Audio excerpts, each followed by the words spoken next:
ओम शांति। आज है 10/5/2025 की साकार मुरली से। बाबा ने इसमें कहा कि ज्ञान की पॉइंट्स को स्मृति में रखो तो खुशी रहेगी। तुम अभी स्वर्ग के गेट पर खड़े हो। बाबा मुक्ति जीवन मुक्ति की राह दिखा रहे हैं। अपने रजिस्टर को ठीक रखने के लिए कौन सा अटेंशन जरूर रखना है। अटेंशन रहे कि मनसा वाचा कर्मणा किसी को भी दुख तो नहीं दिया। अपना स्वभाव बड़ा फर्स्ट क्लास मीठा हो। माया नाक कान पकड़कर ऐसा कोई कर्तव्य ना करा दे जिससे किसी को दुख मिले। अगर दुख देंगे तो बहुत पश्चाताप करना पड़ेगा। रजिस्टर खराब हो जाएगा। बाबा ने कहा बाप बैठ बच्चों को समझाते हैं। रास्ता बहुत सहज समझाया जाता है, फिर भी बच्चे ठोकरें खाते रहते हैं। यहाँ बैठे हैं तो समझते हैं हमको बाप पढ़ाते हैं। शांति धाम जाने का रास्ता बताते हैं। बहुत सहज है। बाप कहते हैं रात दिन जितना हो सके याद में रहो। वह भक्ति मार्ग की यात्रा टांगों से की जाती है, परंतु बहुत धक्के खाने पड़ते हैं। यहाँ तुम बैठे हुए भी याद की यात्रा पर हो। यह भी बाप ने समझाया है। दैवी गुण धारण करने हैं। शैतानी अवगुणों को ख़त्म करते जाओ। कोई भी शैतानी काम नहीं करो, इससे विक्रम बन जाता है। बाप आए ही हैं तुम बच्चों को सुखी बनाने। वह हमको पढ़ा रहे हैं। फिर हम स्वर्ग में जाकर रजाई करेंगे। वहाँ किसी प्रकार का दुख नहीं होगा। तुम्हारी बुद्धि में रचता और रचना के आदि मध्य अंत का ज्ञान है। यह ज्ञान और कोई मनुष्य मात्र की बुद्धि में नहीं है। अनेक प्रकार से की भक्ति करते हैं, उनमें सब है स्थूल बातें, सूक्ष्म बात कोई भी है नहीं। अभी अमरनाथ की यात्रा पर स्थूल में जाएंगे ना, तो वहाँ भी है वह लिंग।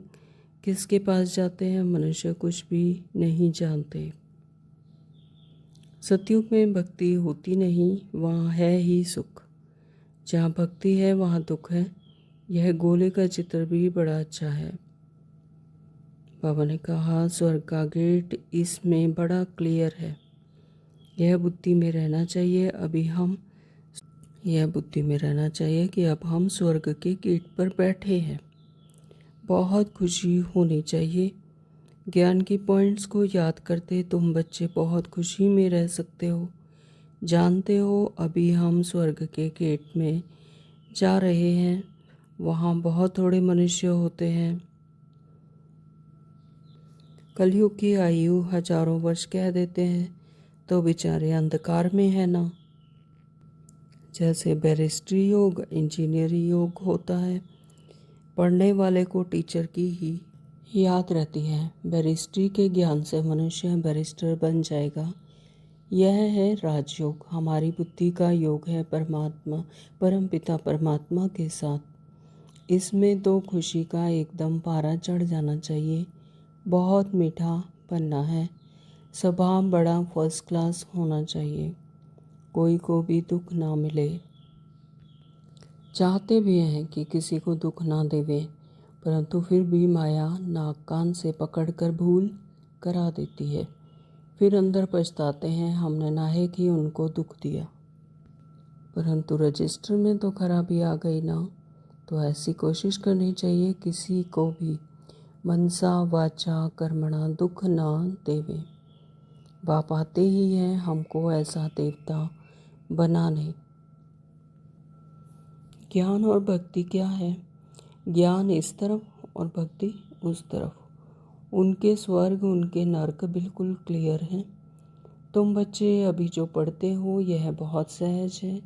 अच्छा पढ़ा भी लेते हो, परंतु याद की यात्रा कहाँ। यह है सारी बुद्धि की बात।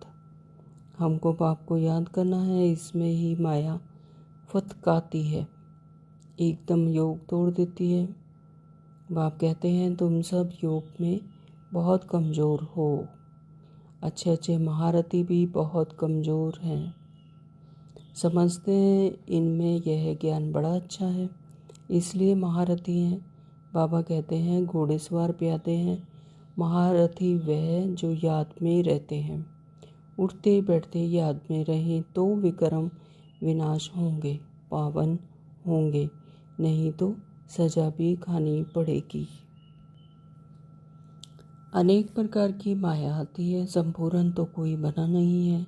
बाबा पुरुषार्थ कराते रहते हैं, कुमारियों के लिए तो बहुत सहज है।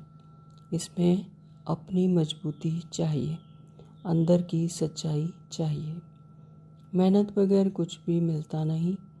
तुमको 21 जन्म के लिए रजाई मिलती है तो कितनी मेहनत करनी चाहिए।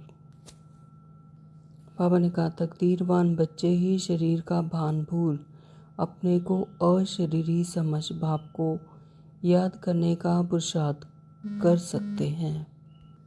बाप रोज रोज समझाते हैं बच्चे यह तुम शरीर का भान छोड़ दो, हम अशरीरी आत्मा अब घर जाते हैं, यह शरीर यहाँ छोड़ देना है। वो तब छोड़ेंगे जब निरंतर बाप की याद में रह कर्मातीत हो जाएं। बुद्धि में यह रहना चाहिए कि हम अशरीरी आए थे, फिर सुख के कर्म संबंध में बंधे, फिर रावण राज्य में विकारी बंधन में फंसे, तो अब फिर बाप कहते हैं अशरीरी होकर जाना है।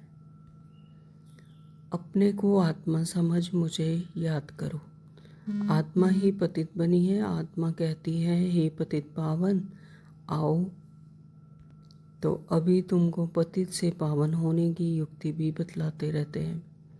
अब आप कहते हैं कलयुगी संबंध भूल जाओ, अब तो वापस जाना है, यह दुनिया ही खत्म होनी है, इसमें कोई सार नहीं। तब तो धक्के खाते रहते हैं। स्वर्ग सिर्फ सतयुग को ही कहा जाता है। तुम बच्चों की बुद्धि में आदि मध्य अंत का ज्ञान है। आदि अर्थात शुरू, मध्य हाफ और फिर अंत। तो मध्य में रावण राज्य शुरू होता है, भारत ही पतित और पावन बनता है। यह 84 का चक्र बुद्धि में रहे तो भी खुशी में रहे। अब बाबा आया हुआ है हमको ले जाने के लिए। आत्मा तो है ही शांत स्वरूप, यह ऑर्गन्स मिलते हैं तब कर्म करना पड़ता है। बाप जो शांति का सागर है वह सबको ले जाते हैं, तब सबको शांति मिलेगी। सतयुग में तो इतने धर्म होंगे ही नहीं, सब शांति में चले जाएंगे, वहाँ दिल भर कर शांति मिलती है। तुमको रजाई में शांति भी है, सुख भी है। सतयुग में पवित्रता, सुख, शांति सब है तुमको। मुक्ति धाम कहा जाता है स्वीट होम को। बाबा ने कहा जितनी ऊंच पढ़ाई उतनी खुशी। हमको भगवान पढ़ाते हैं, एम ऑब्जेक्ट सामने है तो कितनी खुशी होनी चाहिए। बाप कहते हैं आपस में एक तो लून पानी मत बनो, जबकि जानते हो हम ऐसी दुनिया में जाते हैं जहाँ शेर बकरी इकट्ठे जल पीते हैं। वहाँ तो हर एक चीज़ देखने से ही दिल खुश हो जाती है, नाम ही है स्वर्ग। दाना के लिए मुख्य सार में बाबा ने कहा कि अपनी ऊंची तकदीर बनाने के लिए जितना हो सके अशरीरी बनने का अभ्यास करना है। शरीर का भान बिल्कुल भूल जाए, किसी का भी नाम रूप याद ना आए, यह मेहनत करनी है। नंबर 2 बाबा ने बताया कि अपनी चलन का चार्ट रखना है, कभी भी आसुरी चलन नहीं चलनी है। दिल की सच्चाई से नष्टो मोहा बन भारत को स्वर्ग बनाने की सर्विस में लग जाना है। वरदान है कि माया के रॉयल रूप के बंधनों से मुक्त, विश्व जीत जगत जीत भव। स्लोगन दिया है विश्व परिवर्तक वही हैं जो किसी के नेगेटिव को पॉजिटिव में बदल दें। ओम शांति। तो शुरू करते हैं आज की साकार मुरली विस्तार से। बाबा कहते हैं मीठे बच्चे, हाँ जी बाबा, ज्ञान के पॉइंट्स को स्मृति में रखो तो खुशी रहेगी ना। तो ज्ञान की पॉइंट्स स्मृति रहेगी तो खुशी रहेगी। तो संगम युग में जो बाबा ने हमें ज्ञान दिया है और श्रीमती है, तो उनका मनन चिंतन कर जितना स्मृति में रखेंगे तो इस स्थूल दुनिया में भी खुशी रहेगी ना। स्मृति में रखना ज़रूरी है, ऐसा नहीं कि ज्ञान के पॉइंट्स पढ़े और याद किए और क्लास में रहे तो याद रहेंगे और बाकी टाइम पर यानी अपनी स्थूल दुनिया में जो कार्यस्थल है उस पर याद नहीं रहा तो फिर वो खुशी नहीं रहेगी। तो ज्ञान के पॉइंट्स हमेशा स्मृति में रखने और अपने कार्य व्यवहार में और कार्य करते हुए हर समय स्मृति में रहे, तब खुशी रहेगी। तुम अभी स्वर्ग के गेट पर खड़े हो। तो बाबा क्या कह रहे हैं कि अभी तमो प्रधान दुनिया ख़त्म होने वाली है और सतयुग आने वाला है, तो यानी हम स्वर्ग के जैसे गेट पर खड़े हैं, सुख की दुनिया में जाने के लिए तैयार हैं। तो स्वर्ग के गेट पर खड़े हैं। बाबा मुक्ति और जीवन मुक्ति की राह दिखा रहे हैं। तो बाबा हम आत्माओं को मुक्ति यानी परम धाम और जीवन मुक्ति यानी सतयुग में जाने की राह दिखा रहे हैं। जीवन मुक्ति यानी जीवन में रहते हुए भी मुक्त अवस्था, कोई बंधन नहीं। अपनी आत्मिक स्मृति में जब आत्मा रहती है तो वो कहाँ रहती है? सतयुग में। तो यानी जीवन मुक्ति की और मुक्ति की राह दिखा रहे हैं। प्रश्न किया, अपने रजिस्टर को ठीक रखने के लिए कौन सा अटेंशन ज़रूर रखना है?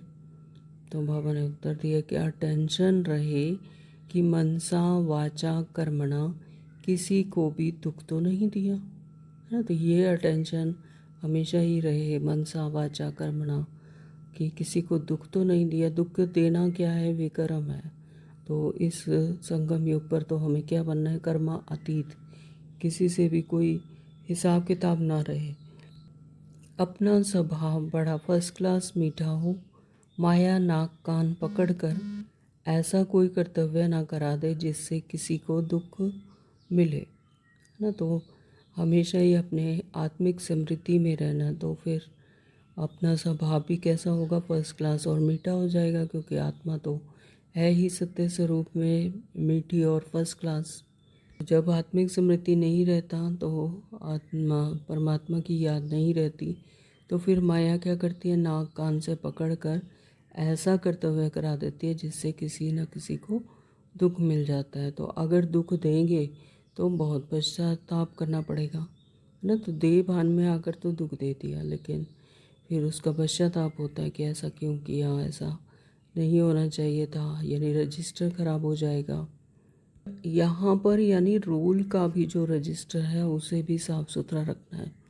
यानी रोल में भी ऐसा कोई कर्म ना कर दें कि जिससे किसी को दुख दें, क्योंकि रोल में तो फिर वो आएगा ही। आत्मिक स्मृति जब द्वापर युग से जब आत्मा अपना स्मृति भूल जाती है तो फिर वो रोल कॉन्शियसनेस में, रोल में तो वो आएंगे, जो दिया है वो तो आएगा ही आएगा। तो बाबा कहते हैं कि फिर पश्चाताप करना पड़ेगा, रजिस्टर खराब हो जाएगा। गीत है नयनहीन को राह दिखाओ प्रभु जी। ओम शांति।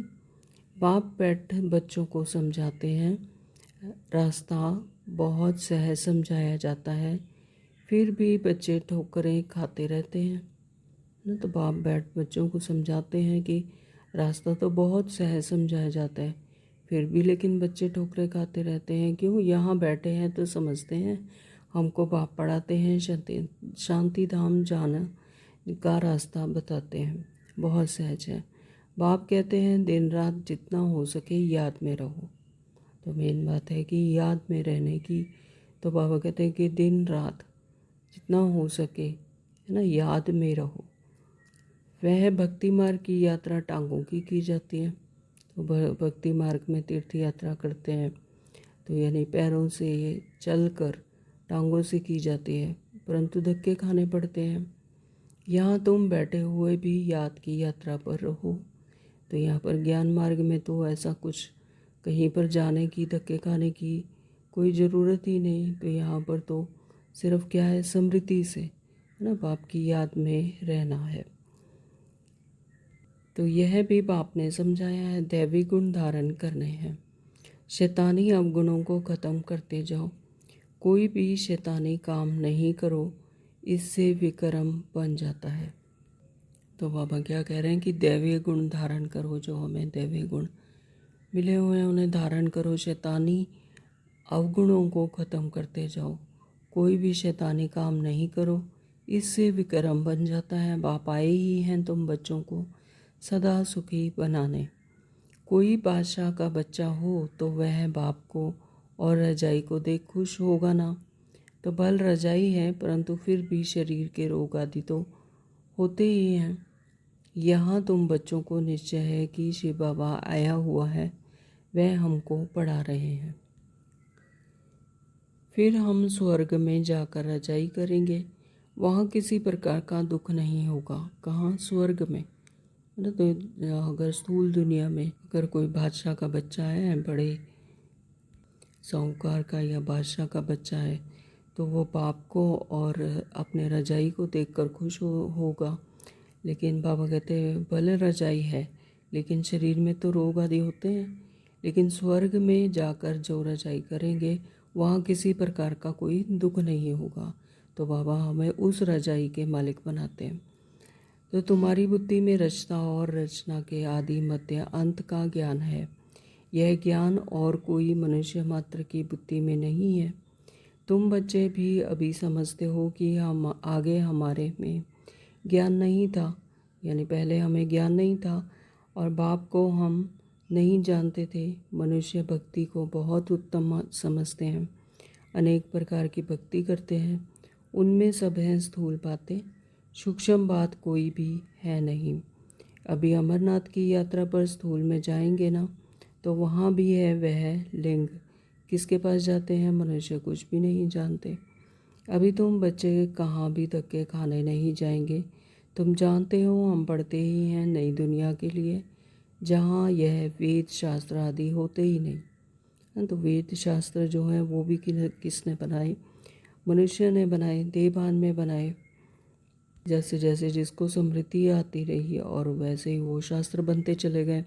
तो सतयुग में भक्ति होती नहीं, वहाँ है ही सुख। तो सतयुग में तो भक्ति करने की कोई ज़रूरत ही नहीं, तो वहाँ पर तो है ही सुख। हर आत्मा संपन्न है, संपूर्ण है। तो भक्ति क्या होती है उनको पता ही नहीं। जहाँ भक्ति है वहाँ दुख है ना। तो जब दुख है तभी भक्ति करते हैं, तभी भगवान को, इष्ट देव को पुकारते हैं कि आओ हमें दुखों से छुटकारा दो। तो यह गोले का चित्र बड़ा अच्छा है, स्वर्ग का गेट इसमें बड़ा क्लियर है।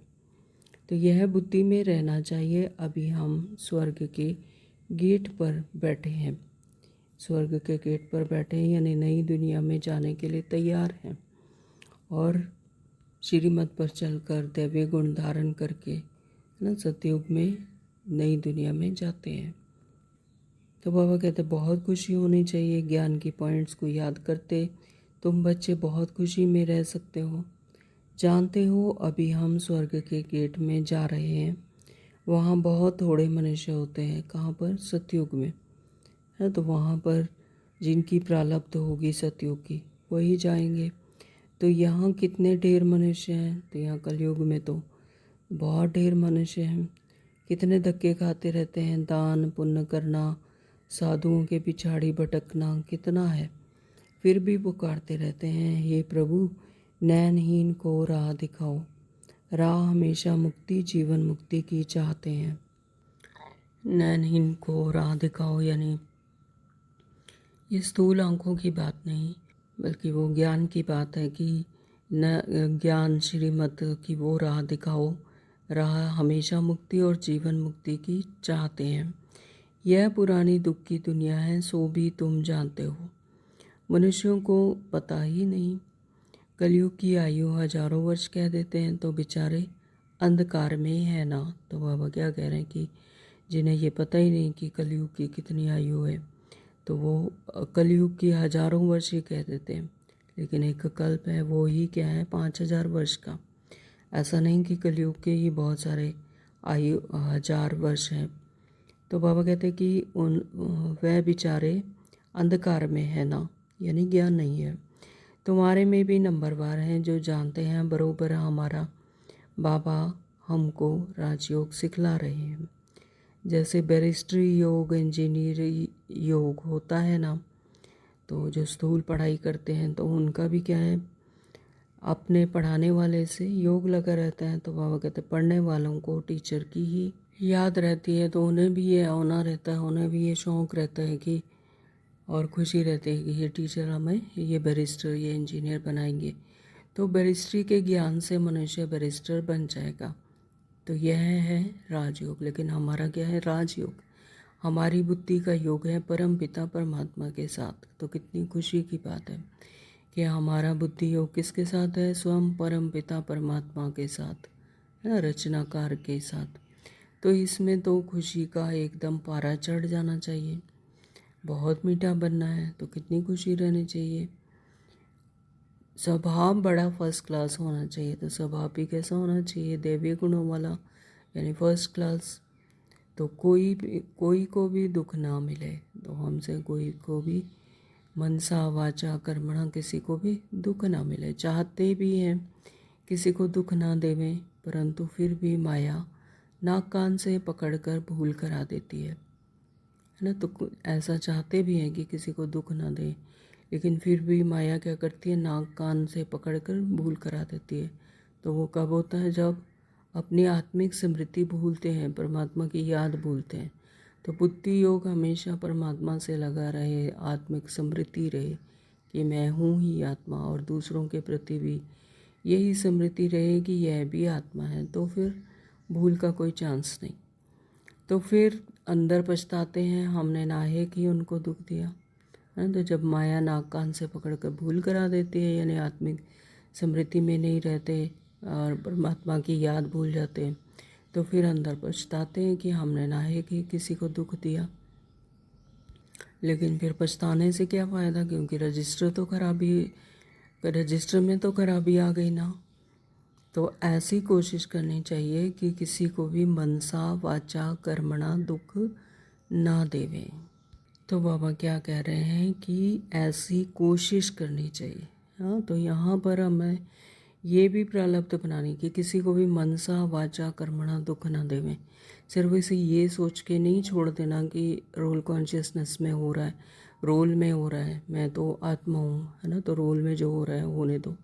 नहीं, अगर रोल में ही होता रहा और उसको वो कोशिश नहीं की गई और किसी को ऐसे ही दुख देते रहे ये सोच कर कि रोल में है तो हो रहा है, तो फिर वो जब रोल आएगा तो वो उसमें ज़रूर इमर्ज होगा, है ना। तो इसलिए बाबा ने विशेष यहाँ पर अटेंशन दिलाई है कि किसी को भी मनसा वाचा कर्मणा दुख ना देवें, ऐसी कोशिश करनी चाहिए।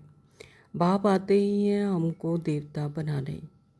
तो बाबा हमें देवता बनाने आते हैं। देवता यानी देने वाला, हमेशा सुख शांति देने वाला। तो यह कभी किसी को दुख देते हैं क्या? तो देवता जो है वो क्या किसी को दुख देते हैं? तो लौकिक टीचर पढ़ाते हैं, दुख तो नहीं देते हैं ना। तो जो इष्ट देव जिनकी पूजा करते हैं देवता ही हैं।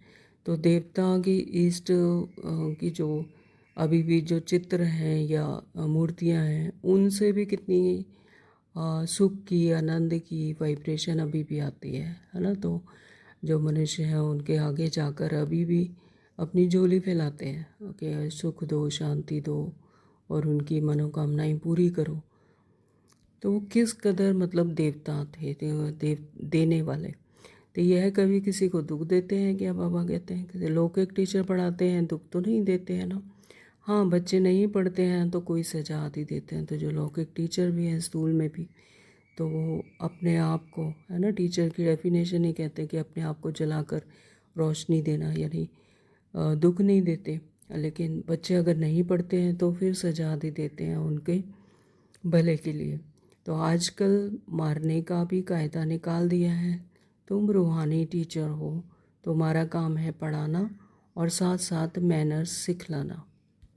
तो बाबा रूहानी टीचर्स को विशेष अटेंशन दिला रहे हैं कि तुम्हारा काम है पढ़ाना और साथ साथ मैनर्स सिखलाना, क्योंकि यहाँ पर कोई छोटे मोटे टीचर की बात नहीं, यहाँ पर बाबा देवता बनाने की बात सिखाते हैं। तो फिर पढ़ेंगे लिखेंगे तो ऊंच पद पाएंगे, नहीं पढ़ेंगे तो फेल खुद होंगे, है ना। पढ़ेंगे लिखेंगे तो ऊंच पद पाएंगे और नहीं पढ़ेंगे तो फेल हो जाएंगे। तो यह बाप भी रोज आकर पढ़ाते हैं, मैनर्स सिखलाते हैं। सिखलाने के लिए प्रदर्शनी आदि का प्रबंध रचते हैं। सब प्रदर्शनी और प्रोजेक्टर मांगते हैं। प्रोजेक्टर्स भी हजारों लेंगे। हर एक बात बाप बहुत ही सहज कर बतलाते हैं। अमरनाथ की भी सर्विस सहज है। चित्रों पर तुम समझा सकते हो ज्ञान और भक्ति क्या है। ज्ञान इस तरफ और भक्ति उस तरफ। ज्ञान यानी सतयुग और त्रेता में आत्मा को अपनी स्मृति होती है, ज्ञान होता है अपना सत्य स्वरूप का।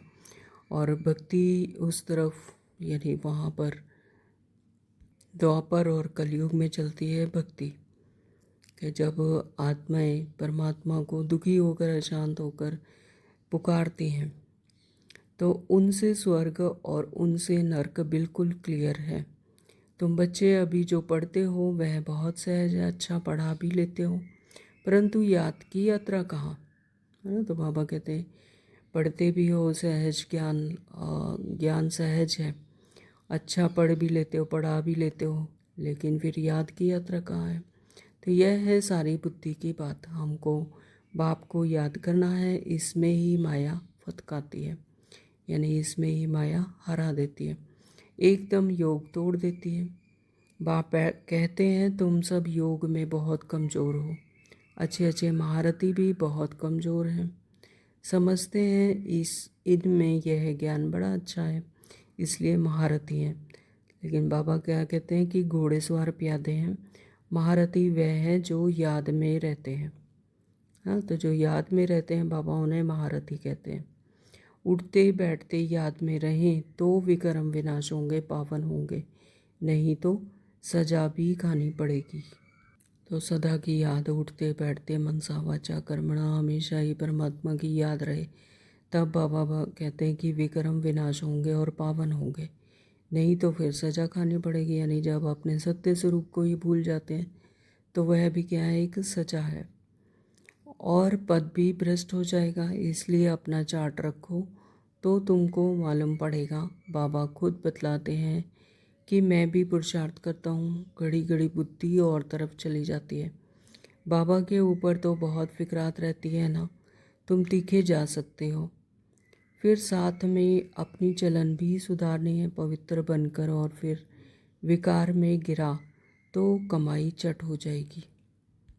अगर पवित्र बने और ज्ञान धारण कर लिया, लेकिन उसके बाद अगर विकार में गए तो फिर बाबा कहते फिर जो कमाई की हुई है वो सब चट हो जाएगी, यानी ख़त्म हो जाएगी। कोई पर क्रोध किया, लून पानी हुआ तो गोया असुर बन जाते हैं। अनेक प्रकार की माया आती है, संपूर्ण तो कोई बना नहीं है। बाबा पुरुषार्थ कराते रहते हैं। कुमारियों के लिए तो बहुत सहज है, इसमें बहुत मजबूती चाहिए, अंदर की सच्चाई चाहिए। कुमारियों माताओं को तो भारत को स्वर्ग बनाने की सर्विस में लग जाना चाहिए। इसमें है मेहनत, मेहनत बगैर कुछ भी मिलता नहीं। तुमको 21 जन्म के लिए रजाई मिलती है तो कितनी मेहनत करनी चाहिए। वो पढ़ाई भी बाबा इसलिए पढ़ने देते हैं, कहते हैं जब तक इसमें पक्के हो जाएं, ऐसा ना हो फिर दोनों जहान से चला जाए। कोई के नाम रूप में लटक मरते तो ख़त्म हो जाते हैं। तकदीरवान बच्चे ही शरीर का भान भूल अपने को अशरीरी समझ बाप को याद करने का पुरुषार्थ कर सकते हैं।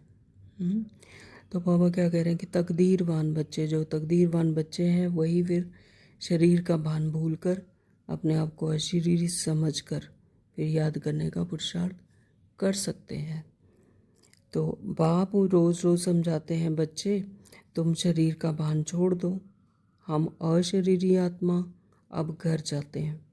यह शरीर यहाँ छोड़ देना है, वो तब छोड़ेंगे जब निरंतर बाप की याद में रह कर्मातीत हो जाए।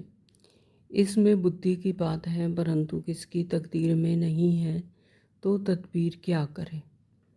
बुद्धि में यह रहना चाहिए कि हम अशरीरी आए थे, फिर सुख के कर्म संबंध में बंधे, फिर रावण राज्य में विकारी बंधन में फंसे। तो बाबा क्या कह रहे हैं कि इसमें बुद्धि की बात है। अगर किसी की तकदीर में ही नहीं है ना, तो फिर तदबीर भी क्या करेगी। बुद्धि में यह रहना चाहिए कि हम अशरीरी आए थे, फिर सुख के कर्म में संबंध में बंधे, फिर रावण राज्य में विकारों के बंधन में फंसे। तो अब फिर बाप कहते हैं कि अशरीरी होकर जाना है। अशरीरी आए थे, अशरीरी होकर जाना है।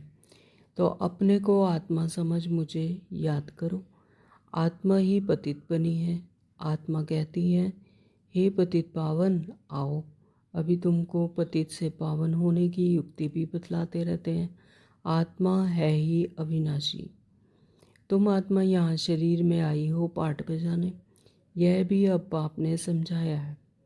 जिनको कल पहले समझाया है वही आते रहेंगे। अब आप कहते हैं कलयुगी संबंध भूल जाओ। अब तो वापस जाना है, यानी सभी को आत्मा ही समझो। तो यह दुनिया ही ख़त्म होनी है, इनमें कोई सार नहीं है। तब तो धक्के खाते रहते हैं, है ना। तो ये दुनिया तो अब ख़त्म होनी है, तो इसमें कोई सार ही नहीं। तो फिर बाबा कहते हैं इसमें धक्के खाते रहते हैं। भक्ति करते हैं भगवान से मिलने के लिए, तो समझते हैं भक्ति बड़ी अच्छी है। बहुत भक्ति करेंगे तो भगवान मिलेगा और सदगति में ले जाएंगे। अभी तुम्हारी भक्ति पूरी होती है तो तुम्हारे मुख से हे राम हे भगवान यह भक्ति के अक्षर भी ना निकले हैं। तो ऐसा कब कहते हैं हे भगवान हे राम, तो जब दुखी होती है आत्मा तब परमात्मा को पुकारती है, भक्ति करती है। लेकिन बाबा कहते हैं अब भक्ति ख़त्म हो चुकी है, तुम्हारी भक्ति पूरी हो चुकी है, तो तुम्हें अब ये अक्षर नहीं निकालने के हे राम हे भगवान, वो तो है ही साथ कंबाइंड स्वरूप। तो यह बंद हो जाना चाहिए। बाप सिर्फ कहते हैं मुझे याद करो। यह दुनिया ही तमो प्रधान है। सतो प्रधान सतयुग में रहते हैं। सतयुग है चढ़ती कला, फिर उतरती कला होती है।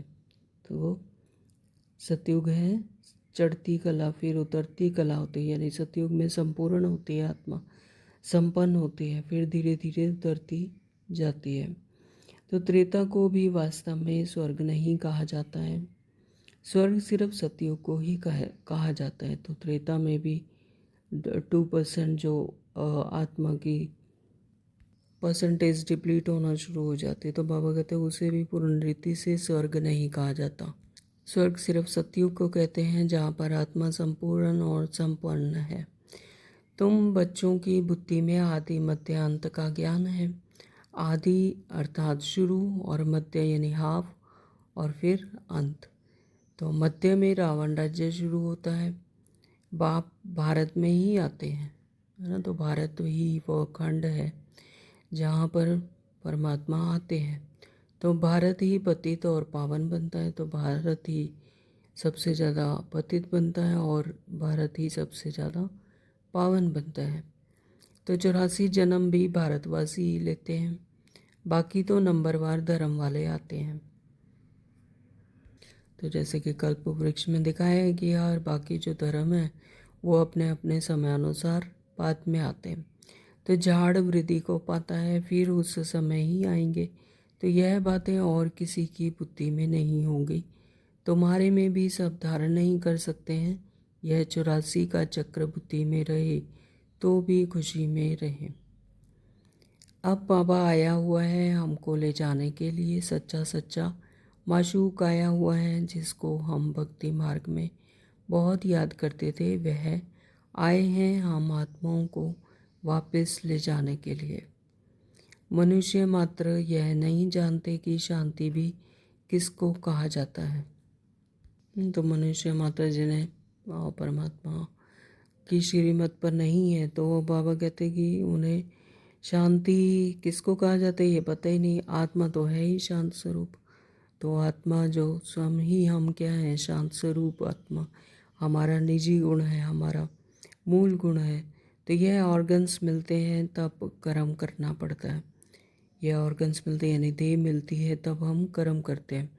तो पाप जो शांति का सागर है वह सबको ले जाते हैं। तो परमात्मा शांति का सागर है। वह फिर हम सबको दुखों से छुड़ाकर, रावण राज्य से छुड़ाकर, फिर से दैवी गुण भर कर फिर से हमें वापस घर ले जाते हैं। तब सबको शांति मिलेगी। तो हम कहाँ हैं? शांति धाम के, परम धाम के रहवासी हैं, तो हम शांति धाम में फिर चले जाते हैं। तो सतयुग में तुमको शांति भी है और सुख भी है। तो सतयुग में शांति और सुख भी होती है, परम धाम में शांति, और सतयुग में शांति और सुख दोनों होते हैं। बाकी सब आत्माएं चली जाएंगी शांति धाम, है। तो जिनका रोल नहीं है और स्वर्ग में आने का, सतयुग में आने का, तो वो अपने अपने टाइम पर फिर उतरती हैं। तो बाबा कहते हैं वो सब कहाँ चले जाएंगे? फिर शांति धाम में, यानी परम धाम में टिकेंगी। तो बाप को ही शांति का सागर कहा जाता है। यह भी बहुत बच्चे भूल जाते हैं, क्योंकि देह अभिमान में रहते हैं। देही अभिमानी होते नहीं। बाप शांति तो सबको देते हैं ना, चित्र में संगम पर जाकर दिखाओ। तो बाबा कहते हैं कि चित्र में समझाओ, चित्र पर दिखाओ, कि संगम पर जाकर दिखाओ। इस समय सब अशांत हैं। सतयुग में तो इतने धर्म होंगे ही नहीं। तो सतयुग में तो एक राज्य, एक धर्म, एक भाषा होती है। तो वहाँ पर इतने सारे धर्म नहीं होते। तो सब शांति में चले जाएंगे। वहाँ दिल भर कर शांति मिलती है। तुमको रजाई में शांति भी है, सुख भी है। सतयुग में पवित्रता, सुख, शांति सब है तुमको। तो सतयुग में पवित्रता भी है, सुख भी है, शांति भी है। तो यह सब हमें रजाई में मिलता है, यानी राज्य भाग्य में मिलता है। तो मुक्ति धाम कहा जाता है स्वीट होम को। तो मुक्ति धाम कौन सा है? Sweet home. और जीवन मुक्ति सतयुग। तो वहाँ पतित दुखी होंगे नहीं। कहाँ पर? स्वीट होम में। तो वहाँ पर ना पतित होते हैं ना दुखी होते हैं। दुख सुख की कोई बात ही नहीं। तो शांति का अर्थ ही नहीं समझते हैं। रानी के हार का मिसाल देते हैं ना। तो रानी के हार का मिसाल, यानी रानी हार जो था रानी के गले में था, लेकिन पूरे राज्य में ढिंढोरा पिटवाया कि हार खो गया, खो गया, है ना। तो इसी तरह से बाबा कहते कि आत्मा खुद ही शांत स्वरूप है और फिर शांति को ही ढूंढती है। जब अपने सत्य स्वरूप में नहीं है तो फिर शांति को ढूंढती है कि कहाँ है, कहाँ है। तो अब आप कहते हैं शांति सुख सब लो, आयुष्मान भव। कहाँ? वहाँ कायदे अनुसार बच्चा भी होगा। कहाँ पर? सतयुग में। बच्चा मिला उसके लिए कोई पुरुषार्थ नहीं करना पड़ता है। शरीर छोड़ने का टाइम होता है तो साक्षात्कार हो जाता है। तो जब शरीर छोड़ने का समय होता है, यानी आत्मा को स्मृति आती है कि मैंने अब इस शरीर को छोड़कर दूसरे शरीर में जाना है, तो वो खुशी खुशी उस शरीर को छोड़कर, जैसे एक सर्प है अपनी खाल को छोड़कर दूसरे खाल ले लेता है। यानी शरीर छोड़ने में टाइम जब होता है, आयु पूरी होती है, तो उसको साक्षात्कार होता है कि अब मुझे नया शरीर इस घर में जाना है, इस यहाँ पर जन्म लेना है और अपना शरीर धारण करना है।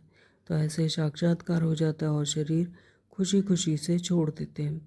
जैसे बाबा को खुशी रहती है ना, शरीर छोड़कर हम यह बनूंगा। यहाँ ब्रह्मा बाबा की बात है कि उन्होंने भी खुशी खुशी से शरीर छोड़ा कि उन्हें यह स्मृति थी कि मैं अब ये बनूंगा। तो अभी पढ़ रहा हूँ, तुम भी जानते हो हम सतयुग में जाएंगे। तो इसी तरह से हम बच्चे भी जानते हैं कि हम सतयुग में जाएंगे। संगम पर ही तुम्हारी बुद्धि में यह रहता है ना। तो बाबा कहते हैं कि संगम पर भी यही रहता है कि हम अब सतयुग में जाएंगे। तो ऐसी समृद्धि से अंतमति सोगति हो जाती है और ऐसा बाबा लास्ट में साक्षात्कार भी करवाते हैं। तो कितनी खुशी में रहना चाहिए। जितनी ऊंच पढ़ाई उतनी खुशी। तो जितनी ऊंच पढ़ाई है उतनी ही खुशी होती है। हमको भगवान पढ़ाते हैं, एम ऑब्जेक्ट सामने है, तो कितनी खुशी होनी चाहिए। तो हमें परमात्मा स्वयं पढ़ा रहे हैं, तो ये क्या कम खुशी की बात है। बाबा कहते हैं भगवान पढ़ाते हैं, एम ऑब्जेक्ट सामने कि हमें सतयुग में जाना है, तो कितनी खुशी होनी चाहिए। परंतु चलते चलते गिर पड़ते हैं। तुम्हारी सर्विस वृद्धि को तब पाएगी जब कुमारियाँ मैदान में आएंगी। बाप कहते हैं आपस में एक तो लून पानी मत बनो, यानी लड़ाई झगड़े मत करो, कंट्रोवर्शियल बात मत करो, लून पानी मत बनो। तो जबकि जानते हो हम ऐसी दुनिया में जाते हैं जहाँ शेर और बकरी इकट्ठे जल पीते हैं। हाँ, तो ऐसी सतयुग में हम ऐसी दुनिया में जाते हैं जहाँ पर शेर और बकरी इकट्ठे जल पीते हैं, यानी वहाँ पर जो जानवर हैं, जो शेर और बकरी हैं, उनकी भी मनोवृत्ति स्मृति इस तरह की है कि हिंसा नहीं है ना। तो शेर और बकरी भी इकट्ठे जल पीते हैं।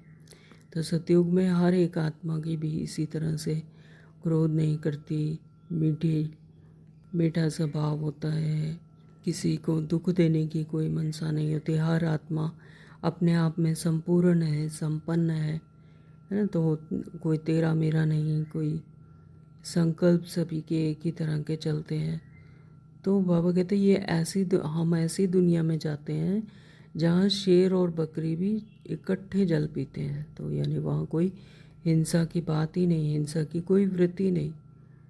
शेर को ये नहीं पता कि मैंने बकरी को मार कर खाना है, या बकरी इसलिए नहीं डर रही कि मुझे शेर मार कर खा जाएगा, है ना। तो ऐसी ही स्मृति ही नहीं, ऐसी वृत्ति ही नहीं।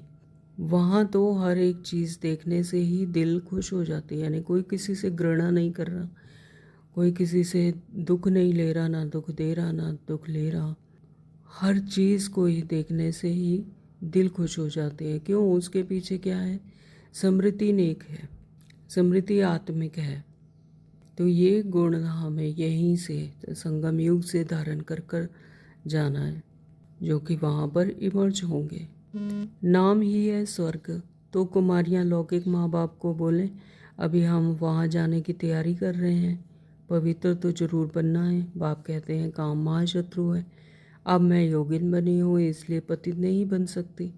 बात करने की खड़ाई चाहिए, यानी हिम्मत चाहिए। ऐसी कुमारियाँ जब निकलेंगी फिर देखना कितना जल्दी सर्विस होती है। परंतु चाहिए नष्टो मोहा।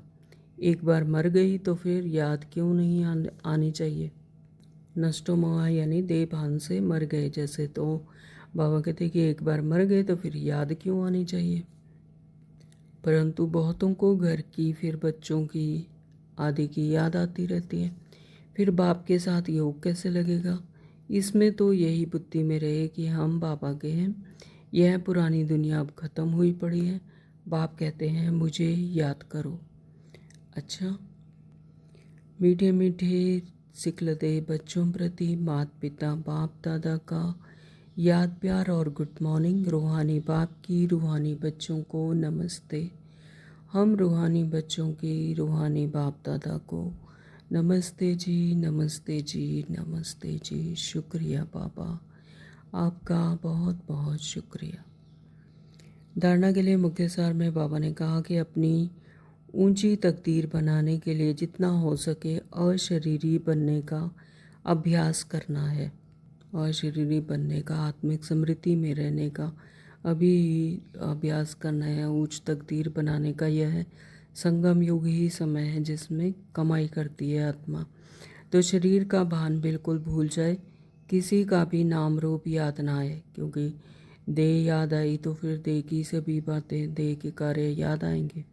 तो इसलिए शरीर का भान बिल्कुल भूल जाए और किसी का भी नाम रूप यानी देह की याद ना आए। तो यह मेहनत करनी है।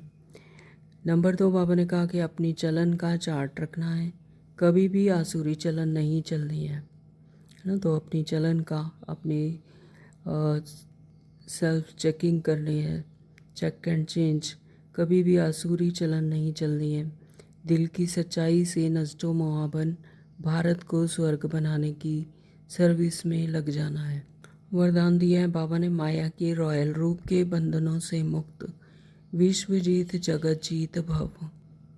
माया का रॉयल रूप यानी मोटे रूप से तो समझ गए कि माया का बच गए, लेकिन माया के रॉयल रूप के बंधनों से मुक्त और विश्व जीत जगत जीत भव। तो बाबा क्या कह रहे हैं कि मेरा पुरुषार्थ, मेरी इन्वेंशन, मेरी सर्विस, मेरी टचिंग, मेरे गुण अच्छे हैं, यानी करण करावनहार परमात्मा है और मैं और मेरा लगा देते हैं। मेरी निर्णय शक्ति बहुत अच्छी है, यह मेरापन ही रॉयल माया का रूप है। तो माया ऐसा जादू मंत्र कर देती है जो तेरे को भी मेरा बना देती है। तो इसलिए अब ऐसे बंधनों से मुक्त बन एक बाप के संबंध में आ जाओ तो मायाजीत बन जाएंगे। तो बाबा कहते हैं ऐसे अनेक बंधनों से मुक्त होकर अब सिर्फ एक बाबा से, सारे संबंध बाबा से, तो फिर मायाजीत बन जाएंगे। यानी मेरे को तेरे में चेंज कर दो। तो माया जीत ही प्रकृति जीत, विश्व जीत व जगत जीत बनते हैं। जो माया से जीत गए वही फिर क्या बनते हैं? प्रकृति जीत, विश्व जीत और जगत जीत बन जाते हैं। वही एक सेकंड में के अशरीरी भाव के डायरेक्शन को सहज और स्वतः कार्य में लगा सकते हैं। तो एक सेकंड में अशरीरी होकर सहज ही स्वतः कार्य में लगा सकते हैं। तो 1 मिनट के लिए इसे अनुभव करेंगे। मैं सदा समृद्धि स्वरूप हूँ, निमित्त हूँ, ट्रस्टी हूँ, करण करावनहार परमात्मा, कंबाइंड स्वरूप में सदा साथ है।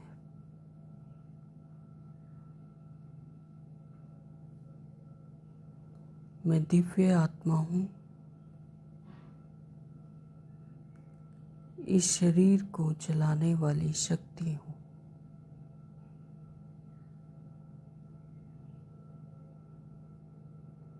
पवित्रता, शुद्धता मेरा संस्कार है।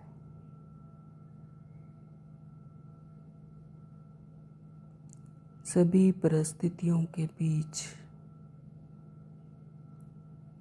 अनेक भिन्न भिन्न आत्माओं के बीच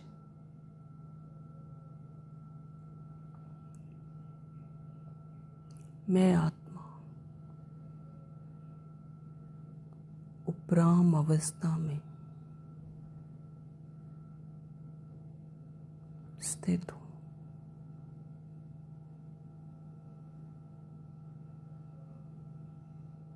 इस कलयुगी सृष्टि पर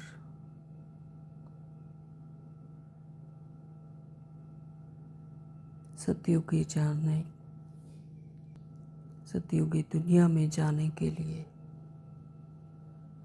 मैं दिव्य आत्मा हूँ। स्वर्ग के गेट पर खड़ी हूँ।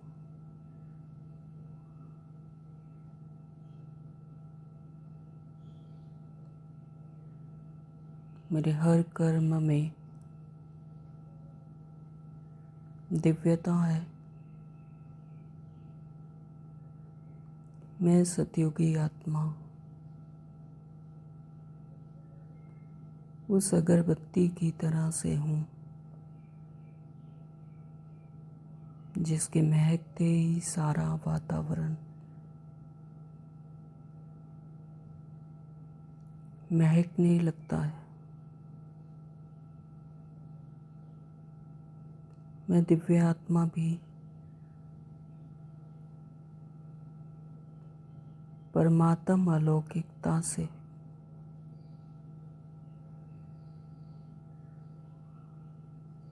सारे वातावरण को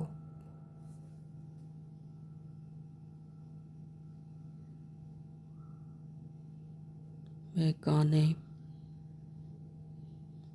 परमात्म शक्तियों से प्रकृति में फैलाने के निमित्त हूँ।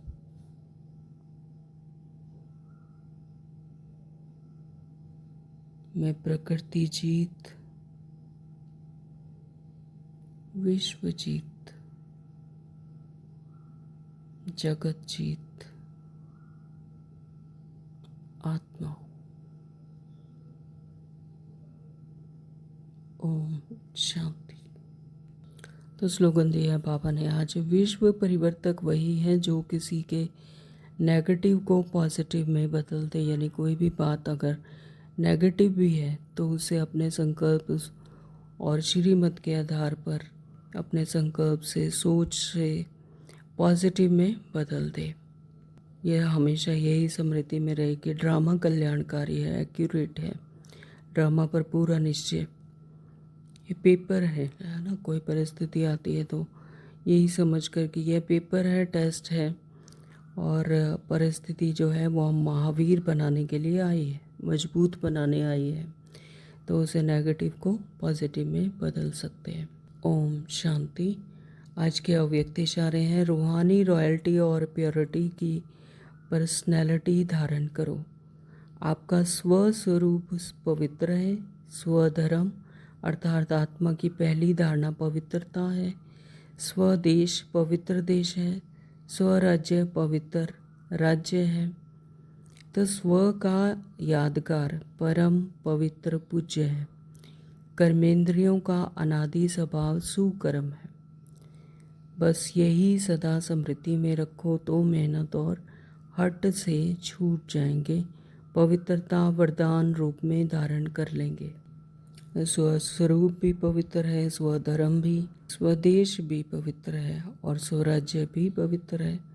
तो स्व का यादगार परम पवित्र पूज्य है। कर्मेंद्र को अनादि स्वभाव सुकर्म है, यानी कर्मेंद्रियों का श्रेष्ठ कर्म ही करना है। तो बस यही सदा स्मृति में रखो तो फिर मेहनत और हट से छूट जाएंगे, पवित्रता वरदान रूप में धारण कर लेंगे। तो आज सारा दिन हम पवित्र रहेंगे, अपने हर एक कर्म कर्मेंद्रियों से पवित्र ही करेंगे। हर सुकर्म करना यानी श्रेष्ठ कर्म करना, आत्मिक स्मृति में रहेंगे कि हम हैं ही पवित्र। और किसी भी कोई भी बात अगर नेगेटिव भी आए तो उसे श्रीमत को याद करके स्मृति में रखकर पॉजिटिव में बदल देंगे। ओम शांति। Thank you Baba.